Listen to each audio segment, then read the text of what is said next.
দর্শক, এই মুহূর্তে এখন আমরা আছি উত্তরা মাইলস্টোন স্কুলের সামনে। এখানে কিন্তু আপনারা জানেন যে বিমান দুর্ঘটনা ঘটেছে, বিমান দুর্ঘটনা ভয়াবহ অবস্থা।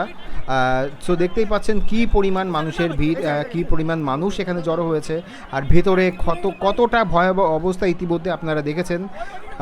কেউ কেউ হচ্ছে কাগজে লিখে নিয়ে আসছে যে এখানে এ নেগেটিভ রক্ত লাগবে, ব্লাড গ্রুপ কী লাগবে। মানে অনেক ছাত্রীরা হেল্প করছে, তারা হচ্ছে ভলেন্টিয়ার হিসেবে কাজ করছে শিক্ষার্থীদের রক্ষা করার জন্য। ইতিমধ্যে আপনারা জেনেছেন যে উত্তরা মাইলস্টোন স্কুল অ্যান্ড কলেজে হচ্ছে ভয়াবহ বিমান দুর্ঘটনা ঘটেছে। আর এই বিমান দুর্ঘটনা ঘটেছে ঠিক একটা থেকে 1:30টার মধ্যে। যেমনটা আপনারা দেখতেই পাচ্ছেন, ভেতরে কিন্তু মিডিয়া বা সাংবাদিকের প্রবেশ নিষেধ, যে কারণে হয়তো ভিতরে যাওয়াটা সম্ভব হচ্ছে না।